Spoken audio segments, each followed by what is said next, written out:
Hi, and thanks for tuning in to September's Northern BC News for real estate investors. I'm going to start with an LNG update this month because LNG, of course, is what's driving a lot of the growth in jobs and accordingly the real estate market in Northeast BC. A few really good articles out this month here, but as many of you know, there's sometimes you'll see an article that's very critical of LNG, then you'll see one that's positive, and it's really hard to kind of make sense of the whole thing.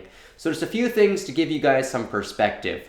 First of all, these LNG plants that they're proposing for the West Coast that are going to ship gas to Asia and other parts of the world, they take about 5 years to build. And a lot of the criticism or a lot of the critics that say that LNG isn't going to go ahead state the low current natural gas prices or oil prices. And the reality is that the earliest that these LNG plants are going to be selling the gas is 5 or 6 years from now. So if you think that they're going to be making a decision based on exactly what today's price is, you're kind of missing it here.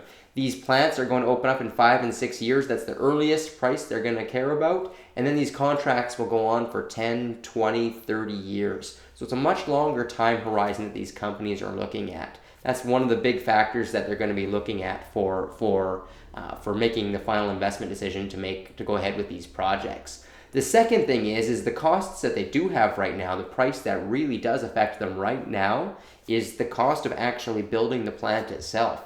And in that aspect, it's actually gotten a little less expensive. Labor costs, because of the slowdown in oil in Alberta, have actually decreased and have potentially decreased the costs of building these LNG plants just because there's going to be more available labor. So it could be one of these situations where it's actually less expensive where it matters right now because there's available labor. And then when the time comes to sell the gas 5, 10, 15, 20 years down the road, prices hopefully have recovered some by then here. So again, don't get sucked into the headlines too much.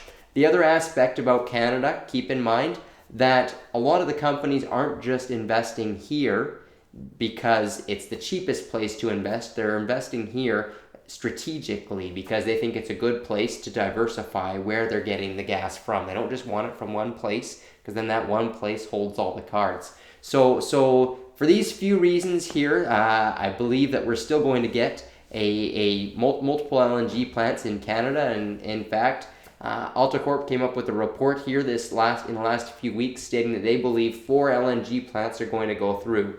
In there, they've stated that they don't believe they're going to go through in the order that everybody else believes they're going to go through in. With the Douglas Channel LNG partnership being the first one in Kitimat, they think will get started.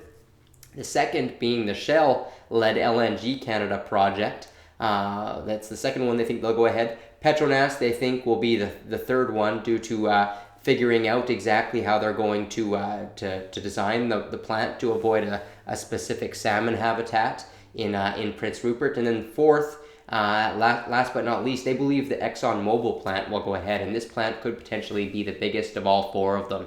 So again, be very careful when you're reading the headlines. Dig a little bit deeper. Still very happy with what's happening in Northeast BC, and I believe it's still the calm before the storm as all this money starts to pour in. The really nice part as well is that we have Site C Dam happening here at the same time. So Site C Dam has released their construction schedule for the next few weeks. I'm up there about once every month or so, and I can bring my drone up and kind of get a look firsthand at what's happening. The next big contract for Site C Dam is going to be coming up in November, where a large amount of employees will be moving to the area. And of course, some of these employees will be staying in the camps, but a lot of spin-off jobs are getting created. And I believe that even without a lot of other stuff happening in the town, if there wasn't, Site C Dam could carry this town almost on its back on its own over the next 8 to 10 years. So Site C Dam is a go and is continuing construction, and we're starting to see renters from that. As the energy prices decreased, there was a little bit of an increase in the unemployment in the region, and what we're seeing again here in August is that unemployment rate is actually again dipping to be the lowest in the province in Northeast BC. And of course, in the context of lower energy prices, this just shows how diversified and how strong the economy is in the region with all of the other resources that are being extracted, with the agriculture, the forestry, also with Site C Dam happening, that this is a very robust market. I believe we're just really getting started for the jobs coming into the area. Another interesting stat this month was from the airport. They say there that the increased airport traffic, the increase was from 159,000 for the first 8 months of last year to 168,000 for the first 8 months of this year, which is a 5.6% increase. So even in these times here, a 5.6% increase in airport traffic just goes to show there's a lot still happening in this region. I believe that, like I said, we're still in the calm before the storm. If you'd like to come up and see everything on yourself, our next investor tour, it's actually just a one-day tour this time. We used to do 2-day tours. We've condensed it into one day where we go see Fort St. John. It's going to be on October 18th for the day. We're also going to have a workshop on October 17th. At this workshop, we'll discuss some real estate strategies. Strategy 1 is how to make your principal residence mortgage tax deductible. Really cool stuff on that. And then number 2, a lot of people always have questions about how they should legally structure their real estate holdings. Should they have a holdco? Should they set up trust documents? Should they hold things in their personal name?